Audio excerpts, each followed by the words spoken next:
El Casino Artístico y Literario es la más veterana sociedad lorquina de recreo, ya que su fundación data de 1845. En los locales del desamortizado convento de San Juan de Dios, antiguo Hospital General de la ciudad, se construiría este edificio característico de la emergente burguesía local, que participó igualmente en la construcción del Teatro Guerra y en el funcionamiento de ateneos, círculos, sociedades y casinillos tan propios de la época. El Casino de Lorca, que adoptaría tras la Guerra Civil la denominación de Casino Artístico y Literario, tuvo en sus inicios por objeto principal promover las relaciones de amistad y aprecio entre sus socios, proporcionándoles además cultura, recreo y diversión. Para ello se dotó de un gran salón de bailes, salas de reuniones y juegos y una nutrida biblioteca en la que periódicos y literatura predominaban sobre otras materias. La arquitectura del edificio se fue transformando a lo largo del tiempo hasta alcanzar la configuración que hoy todos conocemos y en la que sobresale su espléndida fachada, el zaguán de entrada con lucernario acristalado y un salón de baile adecuado al gusto modernista con interesantes pinturas de autores locales. Sobre la trayectoria de esta institución y del edificio que la alberga charlaremos hoy con Manuel Muñoz Clares, pero antes veamos el documental que hemos preparado.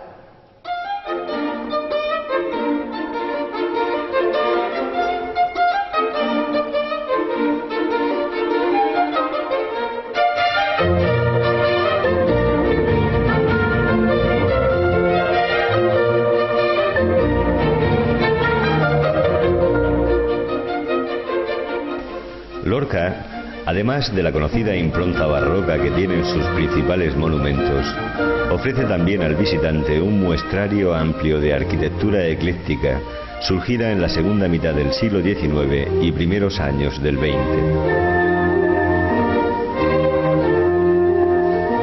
El teatro y el casino, construidos con este estilo arquitectónico, son los ejemplos más relevantes dedicados al ocio y la cultura promovidos por la burguesía decimonónica.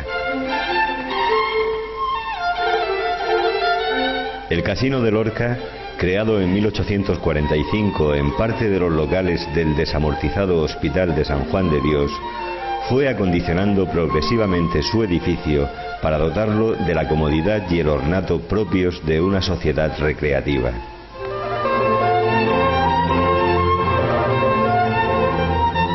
En el frontón de su puerta de acceso se encuentra grabada la fecha de 1885, año en que se acometieron las primeras grandes reformas que dieron al inmueble el aspecto exterior que aún hoy conserva. Sin embargo, no fue hasta 30 años más tarde cuando se planteó la necesidad y la oportunidad de construir un salón de baile de cierto empaque, como tenían otros casinos murcianos. Así lo comunicó el 20 de junio de 1915 a los miembros de la Junta Directiva el presidente José Avellano Sete, que justificaba la obra en la conveniencia de procurar un espacio digno para el solaz de los socios,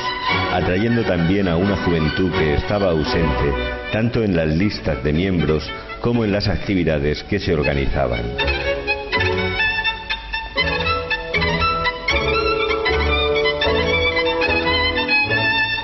Con los informes pertinentes se decidió utilizar las dos plantas de la esquina del mediodía, que procurarían a la sala unas dimensiones aceptables en altura y superficie y una buena iluminación, ya que dos de sus lados daban directamente a la calle y un tercero se abría sobre el zaguán de entrada, en donde se colocó un lucernario acristalado. El 20 de agosto se comenzaban los trabajos de reforma del edificio a las órdenes del maestro Pedro Mondeja. No hay noticias de la persona que la proyectó, pero al ser solo una modificación interior, es fácil que no interviniera ningún arquitecto. Solo hay constancia de la gratificación dada a Eloy Puche por el diseño de la armadura de la cubierta.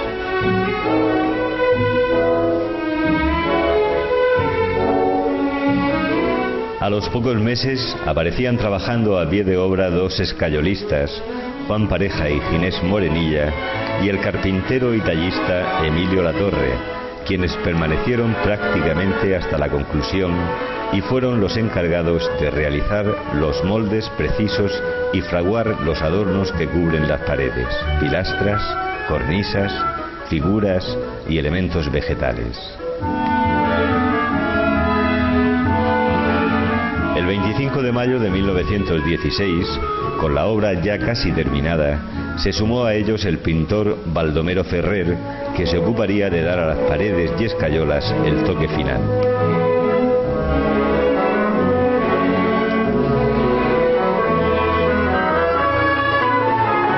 Pero quizás lo que aquilata todo el mérito de este espacio son los lienzos que se encargaron a los pintores Francisco Cayuela, Luis Tornero y Sánchez Carlos.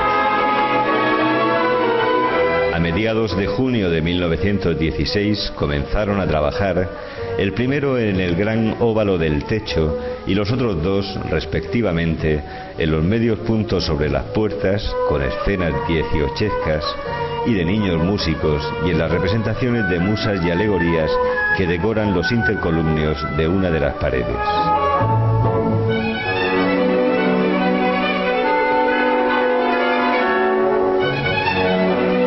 Francisco Cayuela cobró 1.250 pesetas por la ejecución de este techo, en el que representó una escena de jardín al atardecer, con balaustrada y farola, dos mujeres arrojando flores y un gran telón volado que ocupa la mitad de la composición. El 12 de noviembre de 1916 lo dio por terminado y 5 días más tarde ya estaba colocado en su lugar.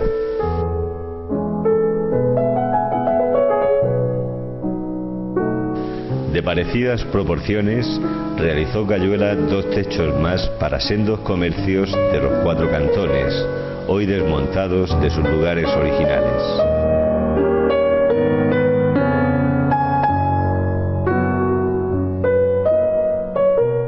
Sánchez Carlos había nacido en Totana y se educó artísticamente con Ussel en Cartagena, aunque no llegó a adquirir la delicadeza y soltura de su maestro. Trabajó a las órdenes de Tornero en la decoración del salón de baile, inspirándose en modelos franceses para realizar las musas de la danza, el teatro y la música, componiendo también otras 3 escenas simbólicas donde se ha querido ver una exaltación del amor y la juventud a través de temas como Venus o el Juicio de París.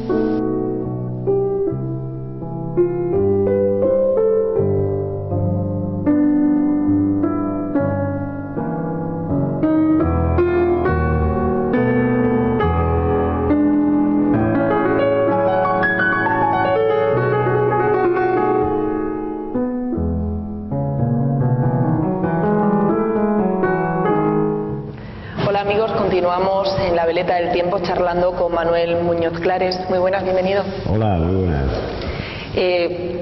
No sé cómo surge la idea en 1845 de crear en Lorca un casino y quién lo promueve.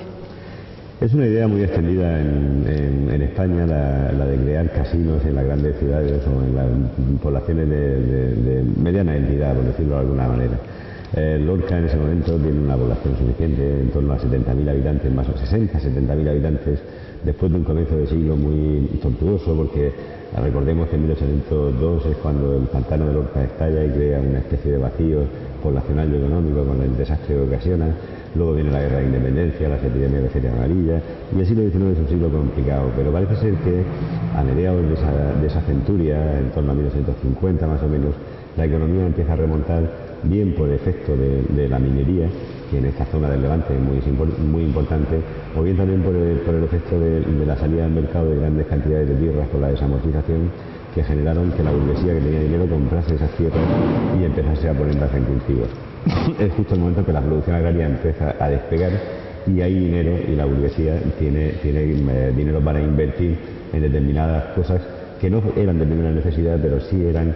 digamos, un símbolo de progreso en una ciudad. Así, aproximadamente en 1845, desamortizado precisamente y ya cambiado el Hospital General de Lorca, que estaba allí en el antiguo hospital de San Juan de Dios, que tenía incluso el corral de comedias y tenía pues lo que era todo el hospital general ocupando una manzana completa de esta zona, la calle Colmenarico con la calle Baja, lo que conocemos hoy como calle López Gilbert, que entonces era la calle de la Concepción, en honor a la cofradía de la Concepción que regentaba el hospital. Bueno, pues ya se había trasladado a su emplazamiento, donde estuvo hasta los años 70 del pasado siglo, en los claustros del convento de San Francisco.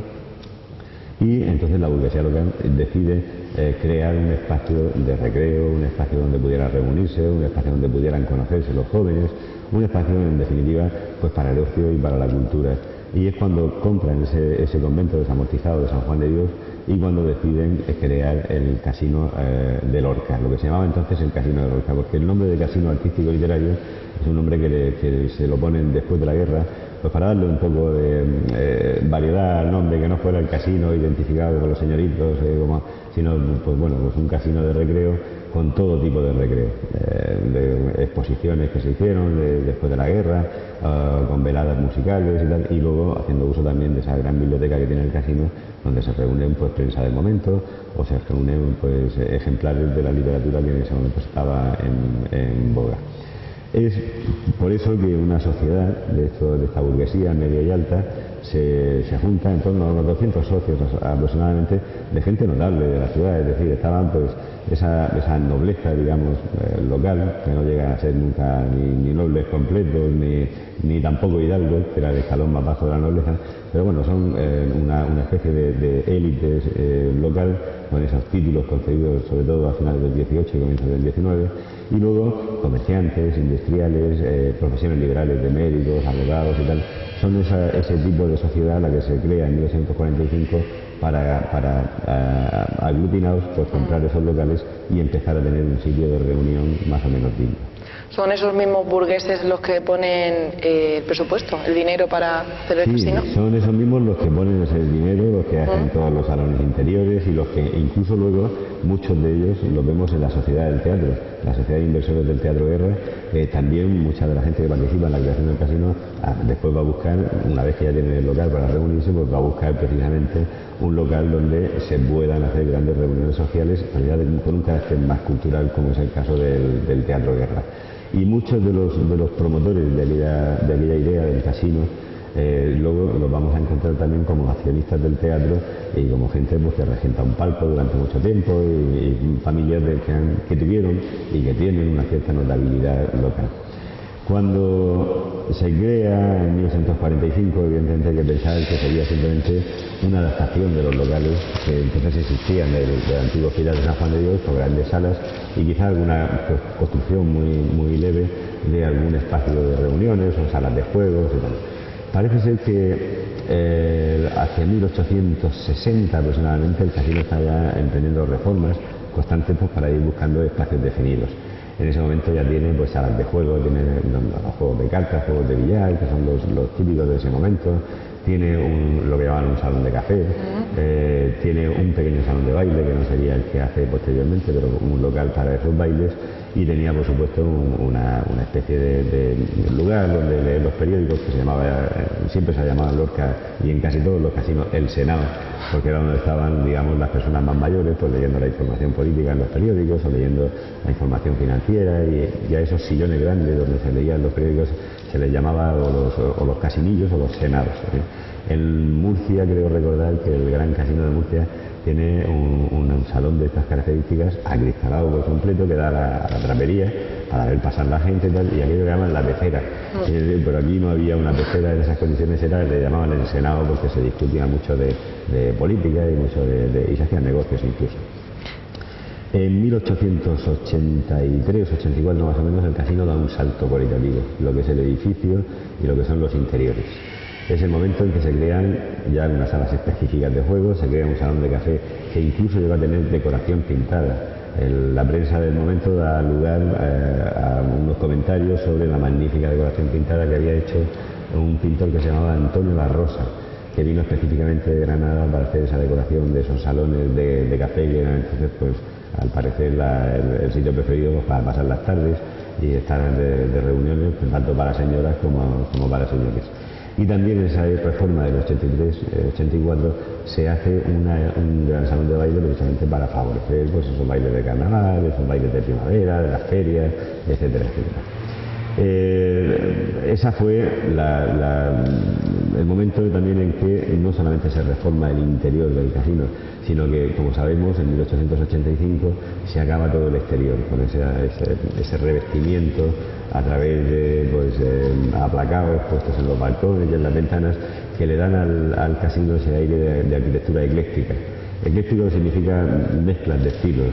se cogían pues unas palmetas griegas, se cogían pues, unas pilastras romanas con unas decoraciones de no sé qué, entonces se mezclaba todo, pero con un cierto saber hacer las cosas bien, con gusto. Y ese estilo ecléctico se refleja muy bien en el exterior del casino. Y recordemos que es un Lorca, aunque tiene esa impronta de ciudad barroca, con unas fachadas magníficas, con unos edificios que nos recuerdan ese barroco constantemente cuando vamos andando por la calle, pues también tiene una zona de crecimiento urbano en el siglo XIX, que es la zona donde se manifiesta esa arquitectura ecléctica. Y hay ejemplos en Lorca que son magníficos, desde el Huerto Ruano, que está ya en lo que era las afueras entonces, y hoy ya en el centro de la ciudad, la avenida Juan Carlos I, hasta la Plaza de Colón, que pertenecía al antiguo huerto desamortizado de San Francisco, algunos edificios de la Corredera o de la calle Pío XII también manifiestan este estilo, y son pues edificios bastante notables. No digamos que son las cosas de primera línea o de primera arquitectura, pero sí que dan ese sabor a las calles de una ciudad del XIX que había crecido al amparo de ese auge de la agricultura y sobre todo de la minería que en Lorca va a tener una importancia como la Almería tremenda a la hora de hacer capitales con esa mediana y alta burguesía. ¿El estilo es lo más característico de la arquitectura del edificio? Pues el edificio es una... Al final resulta que esta institución del casino, que nace en 1845 y estamos hablando ya de 160 años, un poquillo largo, una institución que permanece de las más antiguas de la ciudad, pues a lo largo del tiempo evidentemente va acumulando rasgos estilísticos de aquellas remodelaciones que ha tenido. Si atendemos solamente a lo que son los salones interiores, pues veremos que allí prima esa arquitectura con esas columnas de hierro fundido muy bonitas, con muy grandes viguerías de madera que sostenían unos techos con recercos de escayolas. Entonces eso pertenece a ese momento eclecticista junto con la fachada. Si vamos a lo que es el interior del zaguán de entrada junto con la escalera de subida y el actual salón de baile, todo eso pertenecería a lo que es en la época modernista, una época mucho más alegre, de color, en la decoración, y era un tipo de estética completamente nueva que le dio pues algún sabor distinto al vetusto edificio del casino. Sí, porque al principio al casino venía la gente de la burguesía, los socios. Sí. No sé cómo ha evolucionado en el tiempo los socios del casino. Pues evolucionan de una manera... Bueno, la documentación del casino hasta los años 50 y de su creación se conserva en el archivo municipal y por eso buceamos en esa historia del casino y sabemos cosillas de quién pinta, quién lo hace, quién dirige una obra y tal. Y entonces ahí también están los libros de socios y las actas de las asambleas ordinarias y extraordinarias. Y ahí vemos cómo hay un interés en algunos momentos de que la juventud acudiese al casino. Porque prácticamente en el momento que tú dejas una institución con unos socios que van envejeciendo y que van pues un poco adaptando el aspecto del casino y el aire del casino pues a una tranquilidad y un sosiego que requieren las personas mayores y tal, pero claro, eso no da vida, no da chispa, digamos, a la institución. Y hay que pensar que la reforma que se hace en el año 15 y 16 de este salón de baile se hace por el presidente Avellano Sete, que dice exactamente que lo que quería es simplemente tener un lugar digno para celebrar esos bailes de carnaval tan típicos del casino o encuentros sociales y tal, y sobre todo para atraer lo que llamaba entonces el elemento joven. El elemento joven es que había que incorporar pues chicas jóvenes guapas, mozalbetes del pueblo que pertenecieran a familias de las que estaban casi, pero que ellos no eran socios. Entonces querían que ellos se hiciesen socios del casino, que aquí tuviesen ese lugar de reunión y de encuentro y que en definitiva pues le diesen un dinamismo y una juventud que el casino en ese momento ya empezaba a perder en torno a esa década de los años 10-15. Y es con ese motivo con el que se hace, utilizando 2 pisos del casino, se hace este salón de baile. Se le dota de una mayor altura, de una mayor amplitud, y es cuando se encarga pues a los maestros locales que diseñen toda la armadura del techo y tal, y luego pues a los tallistas y a los carpinteros que hagan toda la decoración interior. Hay un ritmo de pilastras y de huecos que lo vemos claramente, que es un ritmo muy monótono que se intenta romper con todas las escayolas que se van poniendo y con todas las pinturas que se van a ir haciendo entre el año 16 y el año 17. Las escayolas proceden en su mayoría de catálogos de decoración, igual que había catálogos de losas o catálogos de piedras o de mármoles había también un catálogo importante de objetos de decoración, de papeles pintados, de escayolas y tal, que se hacían por la zona de Valencia y Barcelona. Entonces en esos catálogos podemos encontrar estas cabezas como de soldado que aparecen, o estas otras de arriba, de una cara más aniñada, como si fuera con un casco de guerra, una cosa más festiva, y podemos encontrar cosas muy similares. Entonces hay que pensar que estas escayolas vinieron, digamos, por piezas, entonces de una factoría de estas de Barcelona o de Castellón o de Valencia, y que aquí se ocuparon de montarlo los escayolistas locales con esas pilastras que estamos viendo en el cajeado de esas pilastras, y que luego los pintores locales, Luis Tornero, Sánchez Carlos y Cayuela, se ocuparon de hacer la decoración pintada, que ahora mismo sigue conservando en bastante buen estado, aunque necesita ya una restauración, este salón de baile. Quizá lo más importante de esa decoración pintada es el gran techo que hace Francisco Cayuela. Francisco Cayuela, que es un pintor de referencia, digamos, para los 30 primeros años del siglo XX, es un pintor de referencia no solamente porque él incorpora al repertorio el paisaje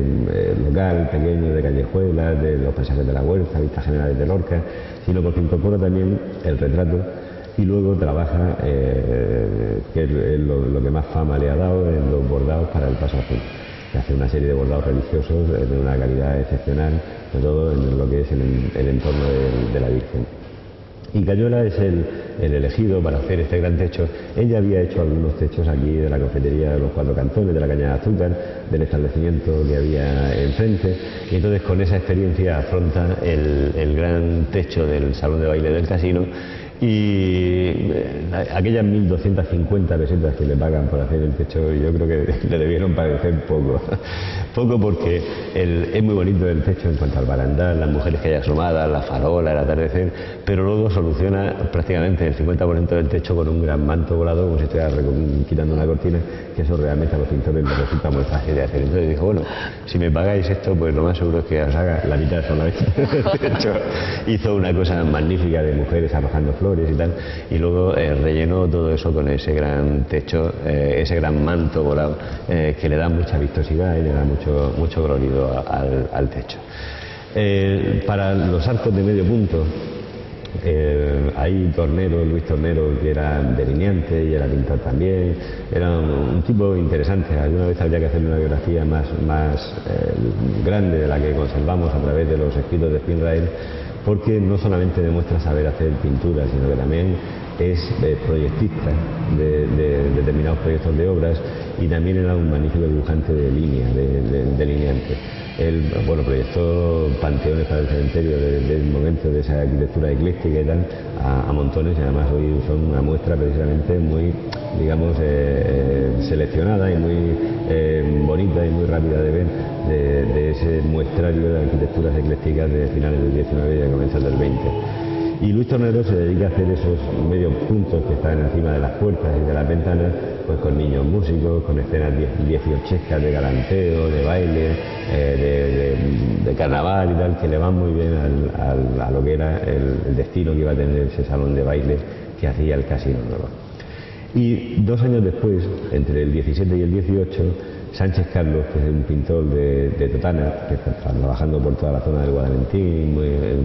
muy frecuentemente, y que se había educado en Cartagena con el pintor Usel de Guimbarga, que recordemos que es quien hace las pinturas del huerto urbano. Bueno, pues no llegando todavía a esa finura y a esa delicadeza que tenía Usel de Guimbarga a la hora de pintar decoraciones para las iglesias o para las grandes mansiones del momento, de la zona de Cartagena, de la Unión o incluso de Lorca, pues Sánchez Carlos se defendía también en este tipo de pinturas, y de hecho no solamente tiene pinturas aquí en el Casino de Lorca, con estas alegorías que hemos visto en el reportaje y que podemos contemplar en pequeños detalles de la danza, de la música, el teatro, y luego una especie de escenas con las sagas medievales que en el 19 se ponen de moda, de Rinaldo y Armida y tal, o de alegorías de las Tres Gracias, etcétera, etcétera, sino que aparte de pintar allí también podemos encontrar pintura de Sánchez Carlos en el Casino de Águilas, que también tiene unos cuadros pintados grandes, tremendos. Era un pintor que muy desigual, a veces podía, copiando estampas o grabados y tal, hacer unas figuraciones muy bonitas, como esta que tenemos aquí enfrente, este grupo de 3 mujeres debajo de una escultura de una danzarina, pero luego en algunos detalles de algunos niños, en algunos detalles de algunas otros personajes que aparecen aquí, puede ser las anatomías o las caras, pues son algo desafortunadas. Pero bueno, era un pintor de buen efecto, digámoslo así. Un pintor de buen efecto en el momento en que les encargabas unos paños de pintura, con unos temas y tal, sabía resolverlos, y a veces pues tenía ese tipo de deficiencias de dibujo o de estética. Y este es la sala, por así decirlo, la joya de la decoración del casino. Yo creo que sí, a no ser que en un momento determinado, en esa antigua sala de café, cuando se vaya a pintar y se rasque la pared, aparezcan las pinturas de Antonio La Rosa, que eso suele ocurrir en estos edificios antiguos de larga tradición, que te pones a renovar una salilla, entonces quitas las capas de pintura, de pronto debajo está, pues mira, aquí está la nueva pintura de Antonio La Rosa y tal. No sé cómo sería aquello, por lo que se ve, Antonio La Rosa es llamado desde Granada para que pinte aquí en el casino, y no sería porque sería malo, sería más bien porque sería bueno y hacía un tipo de decoración que era muy digamos, aceptable en el momento. Hay que tener en cuenta que Lorca tiene dentro de sus casas, de grandes casas, que las hay, tenía pinturas, también murales, pero bastantes. En el Fondo Cultural Espín, cuando se hizo la obra de adaptación, salió una sala completa pintada con temas del 19 de carácter mitológico, que era muy bonito. Hace poco en Lorca, pues, lamentablemente por una torpeza, perdimos esas pinturas de la calle Selgas, que volvían a ser también unas pinturas de carácter mitológico. Y en el salón amarillo de la casa de Guevara, cuando se reforma y deja de ser la sala del estrado antigua donde se reunían las mujeres, se convierte en un salón de baile pequeño pero en un salón de baile de conciertos. Se trae un piano de París, un piano forte muy bonito que está allí todavía, se ponen unos asientos corridos pegados a la pared, y se le encarga a un pintor que haga una decoración de ese salón amarillo con unas pinturas del momento. Entonces se inventa una especie de bajorrelieves muy bonitos para encima de las puertas, y luego una mezcla entre motivos egipcios, motivos griegos y tal, y pilastras y columnas para decorar todo lo que es el salón del Palacio de Guevara, que era un salón privado de reunión, de baile, de fiesta. Y entonces pues aquí en el Casino de Lorca se hace esa sala de café por Antonio La Rosa, con esas pinturas que quizás pudieran tener ese sentido, una pintura ecléctica con muchos elementos arquitectónicos, con unas decoraciones de unas pocas flores, quizá eso es lo que pudiera aparecer en lo que llamaban entonces la sala de café, que habría que identificarla y ver si se conservan estas pinturas de Antonio La Rosa. ¿Y las salas de juegos? Las salas de juego las hubo desde el principio, era una condición, digamos. Hay que pensar que aquí estaban los grandes rentistas de la ciudad, personas que no tenían más oficio que administrar sus fincas y sus bienes, propiedades inmobiliarias y propiedades ligadas a la tierra, a la agricultura. Y entonces pues pasaban el día, entonces no iban a estar el día leyendo el periódico o leyendo una novela, también echaban un ratillo de juego. Las hubo siempre de juegos de cartas, de juegos de mesa, y también había salas de billar. Hay unos gastos tremendos de mantenimiento de los tapetes, de los nuevos tacos que se van a comprar, las bolas que se traigan de no sé dónde, esta mesa está muy vieja, cámbiese por otra, etc. Y en los periódicos del 19 de Lorca hay bastantes noticias sobre el juego en el casino. Entonces hay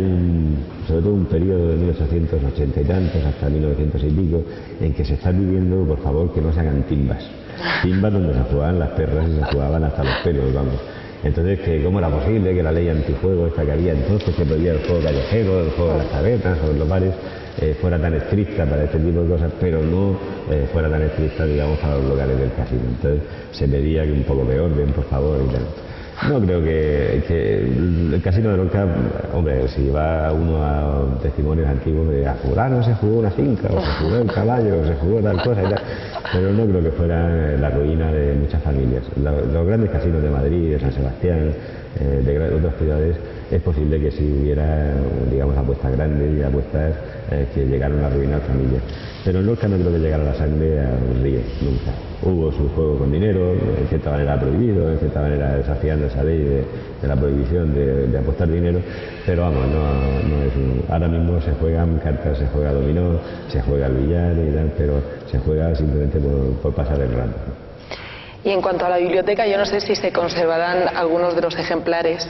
o unas joyas también ahí.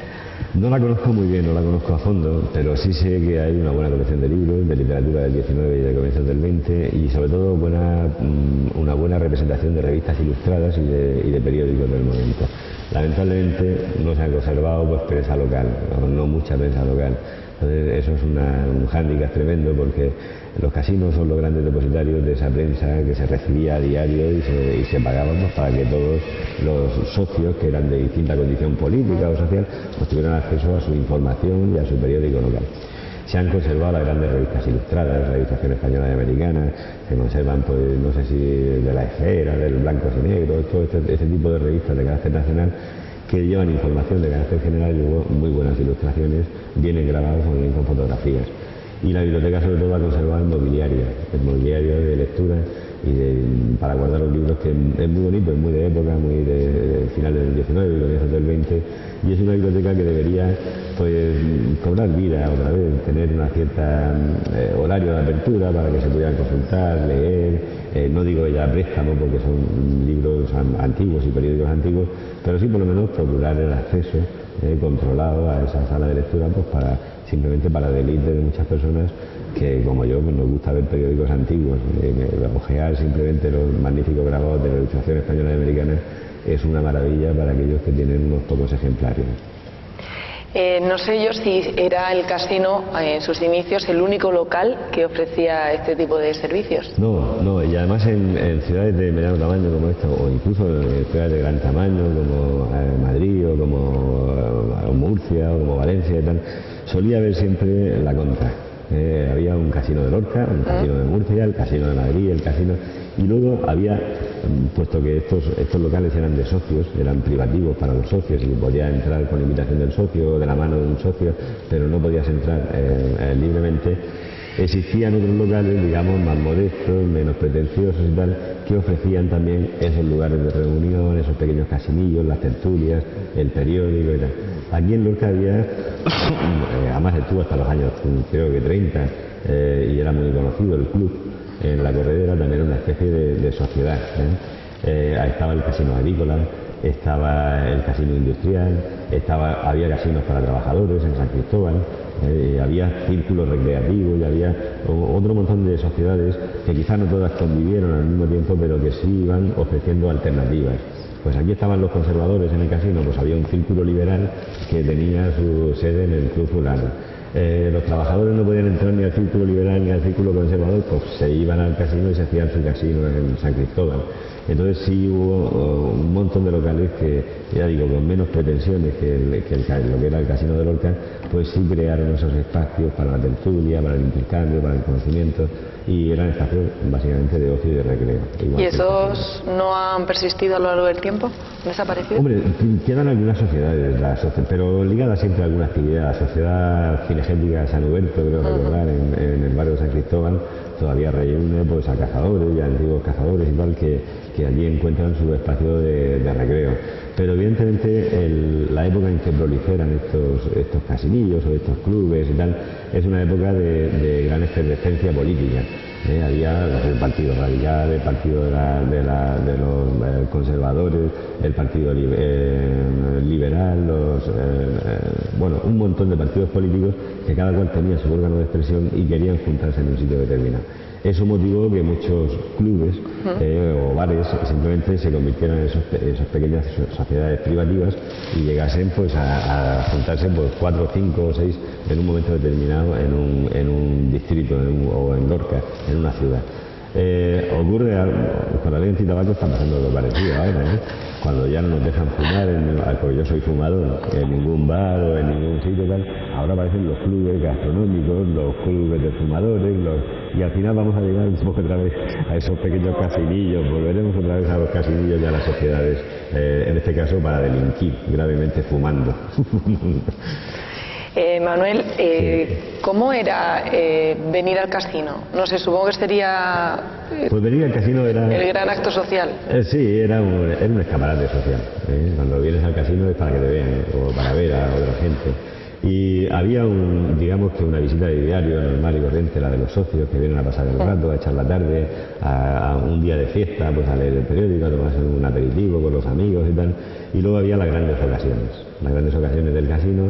cuando se celebra pues una exposición de cualquier artista local, cuando por ejemplo en el año, estoy recordando ahora, en 1944, después de la guerra, los locales del casino acogen una exposición con motivo del 7º centenario de la reconquista de la ciudad. Entonces todas las casas que tenían objetos de valor importantes y tal, los sacan a la sala del casino y hacen una gran exposición allí. Bueno, pues motivo para venir aquí. Y sobre todo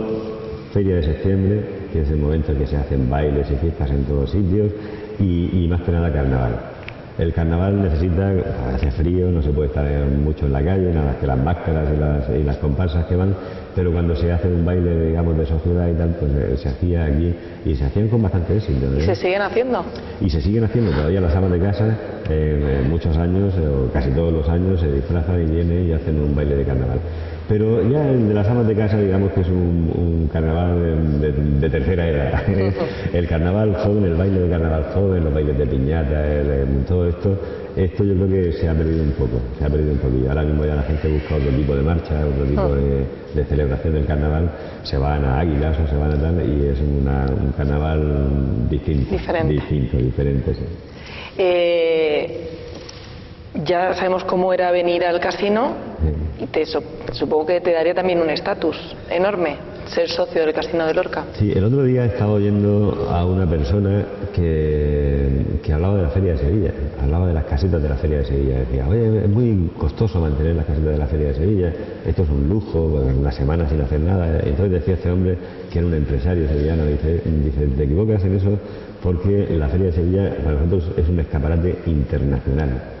Y entonces montamos una caseta y los negocios no los hacemos en la empresa, los hacemos en la caseta de Sevilla. Aquí recibimos visitas, aquí recibimos proveedores, aquí recibimos constructores, aquí recibimos... Entonces trasladas un poco la actividad de tu empresa a la Feria de Sevilla durante una semana, es un ambiente distinto, pero sigues trabajando mucho más relajado, mucho más distendido. Esa es la política, por ejemplo, que llevan algunas empresas de informática como Google, que ponen futbolines y jardines fuera y distracciones para que los trabajadores de pronto desconecten 20 minutos, porque si desconectan 20 minutos a lo mejor solucionan más fácilmente un problema que tienen, y que si están delante de una pantalla de ordenador es posible que no terminen viendo la solución clara.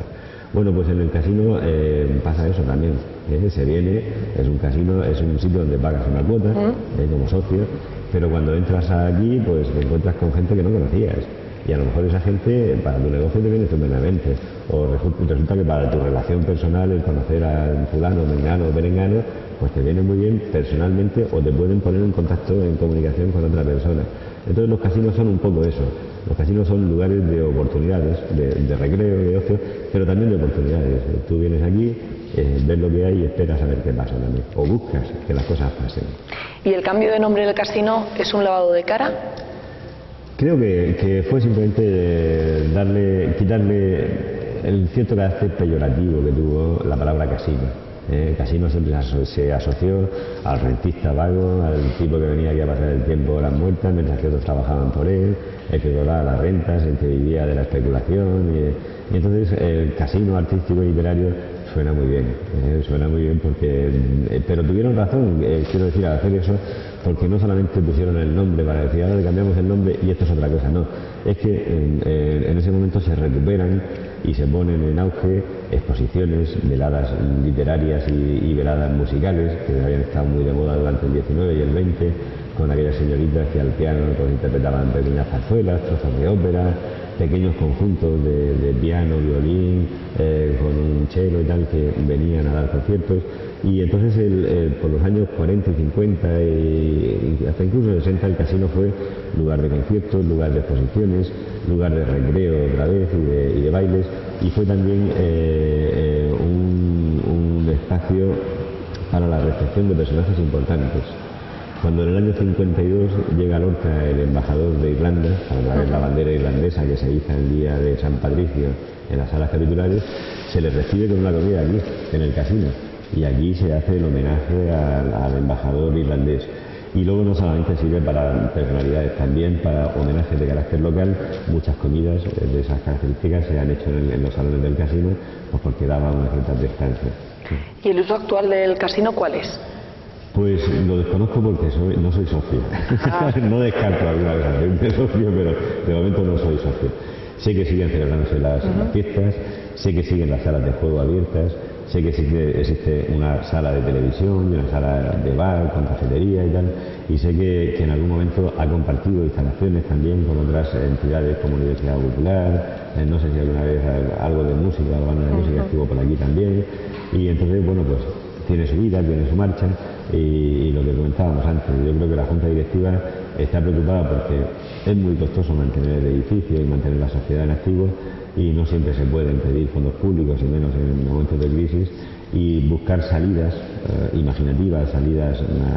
que diversifiquen un poco la actividad y que le den otra marcha al establecimiento, yo creo que puede ser positivo. Sobre todo ese pequeño restaurante en Murcia ha dado un resultado magnífico. El restaurante del casino es un sitio donde se come a diario por un precio aceptable y un menú muy aceptable, y donde se pueden celebrar unos banquetes tremendos también por un precio razonable, en unas salas pues decoradas muy del estilo de esta de aquí. Ese tipo de actividad al casino le daría un reconocimiento distinto, abrir un pequeño restaurante al público y tener gente que entre y salga, y que no solamente venga al restaurante, sino que se tome un café en la sala, que vea el salón de baile, que diga, oye, pues está bien esto y tal, o cuando haya una actividad musical que acuda al concierto, o que acuda a la exposición que se monta. Ese tipo de cosas yo creo que al casino le van a dar una vida distinta y una proyección distinta, y sobre todo es posible que esa marchamo de club elitista y un poco cerrado y tal desaparezca con el tiempo. Pero ¿se podría recuperar la actividad que tenía en origen el casino? ¿Eso ya con la sociedad actual es imposible? Yo creo que es muy difícil recuperar la actividad en origen, porque ahora mismo, por ejemplo, entonces era difícil, no había biblioteca pública en Lorca. Y entonces disponer de una biblioteca pública, de socios, privada en el casino, era un lujo. Entonces ahora mismo cualquiera que necesite un libro, una revista, primero en internet está ya gran parte de la información, pero es que las bibliotecas públicas funcionan muy bien. Entonces cualquier necesidad que tengas cultural en ese aspecto, una biblioteca o internet te lo resuelven inmediatamente. El juego. Hay casinos por todas partes que están mejor equipados que cualquier casino que tú puedas hacer aquí. Casinos de juego, quiero decir. Entonces no merece la pena que Lorca se embarque en un casino de juego, de tal. Yo creo que eso no es la finalidad de una sociedad como esta. y yo creo que el resto de cosas de salones de baile y tal, hombre, recuperar un baile de carnaval pretendiendo que una juventud selecta aguda va a bailar un foxtrot, una polka no, ahora mismo las discotecas, los sitios hasta incluso botellones, que prefieren los jóvenes, son más populares que un casino para hacer una fiesta. Entonces yo creo que el casino tiene su espacio, tiene su medida, debe tener una actividad cultural medida al espacio del que dispone y al sitio que es, y creo que debe tomar un rumbo nuevo, con bríos y con ganas y tal, pero recuperar lo que eran los antiguos casinos, o el espíritu del antiguo casino, es que no encaja en una sociedad como en la que estamos ahora, donde sí sigue habiendo evidentemente élites económicas, sociales, políticas y tal, pero esa diferencia tan brutal que había y esa separación tan brutal de clase y tal, yo creo que ahora mismo no existe, y el casino no pretende volver a eso, ningún casino, ni el de Murcia, ni el de Madrid, ni el de Lorca siquiera. Y ya vamos a retomar ya por último el tema de la arquitectura y la decoración. Esta es la joya. Sí. Hemos dicho, ¿y la fachada es otra joya? Sí, claro, es un conjunto, es una amalgama, como comentábamos al principio. El edificio que lleva ya una carrera vital de 160 y tantos años y tal, pues ha ido acumulando cosas que son de interés. De interés, ya hemos hablado antes del escenario, la fachada, el zaguán de entrada y tal, y el salón de baile, que desde luego es una joya. Es una joya. Se me olvidaba antes, en la decoración hay algo curioso, no solamente tan festivo y tan lúdico como decíamos, sino que también se le da su parte seria. Entonces, en las 4 esquinas del salón aparecen el escudo de Lorca, el escudo de la región de Murcia, el escudo de la Diputación Provincial y luego los antiguos sellos de las tablas del Concejo que aparecen en las otras 2 esquinas. Y se le quiere dar, pues con eso, pues una especie de estatus, de decir, este es el casino de Lorca, el casino por antonomasia, el lugar de encuentro de Lorca. Yo creo que el salón está en unas condiciones de conservación bastante aceptables. Siempre hay mejoras que hacer, siempre hay una carpintería que se desajusta, siempre hay una pintura que en fin no está todo lo bien que pudiera estar, o unos elementos de mobiliario como el espejo, como alguna escayola y tal, pues que necesitan un repasillo y tal.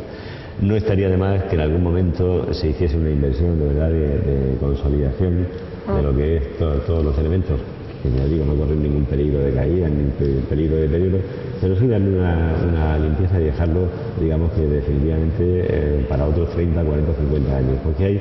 elementos de las pinturas que empiezan a manifestar un cierto deterioro, con algún chorretillo, alguna verdad que se coló, con algún lienzo que se despega de las paredes y tal, y bueno, pues todo eso hay que ir ajustándolo poco a poco. Y a lo mejor pues es el momento no sé si es el momento económico de hacerlo, pero sí el momento en que si la sociedad del casino quiere lanzarse hacia el exterior, pues cuando se presente el salón de baile, que no presente deficiencias, porque digamos va a ser lo que todo el mundo va a recordar de la visita al casino. Y de hecho cuando alguien entra al casino se impresiona por el zaguán y tal, pero cuando entra al salón de baile, la imagen que se lleva del casino de Lorca es esta. Y entonces esos pequeños detalles, que no son muy costosos y que se podrían sufragar con las aportaciones de la Dirección General de Bellas Artes, pues sería conveniente que se les retocara y que se restaurara un poquillo. ¿Y por qué hay 2 balcones? Bueno, son dos tribunas que podrían servir para un par de cosas, o bien para situar músicos en ellas, que tocasen, entonces aquí pues la gente bailase con total amplitud, o bien también para, en el momento en que la música ya era enlatada o era con un gramófono y tal, asomarse desde las tribunas, pues a ver cómo está el ambiente del salón de baile. Se suelen hacer en los salones de baile esa especie de miradores para la gente que descansa, pero que quiere seguir en la brecha, o bien para situar esos tener en cuenta que hay que tener en cuenta que esto es de 1916 ya funcionaban los gramófonos, los discos y tal, pero cuando se trataba de hacer una verbena o un baile, se tocaba la música en directo. Entonces, pues, si se pone aquí el grupo musical y tal, pues evita que el salón se utilice plenamente para solo el baile, ¿no? Entonces, pues, posiblemente las tribunas estarían orientadas a eso. Manuel, muchísimas gracias por compartir su sabiduría con nosotros. Muy bien, gracias a vosotros. Bueno amigos, la semana que viene tenemos otra cita aquí en La Veleta del Tiempo, una mirada al pasado. Que disfruten y nos vemos.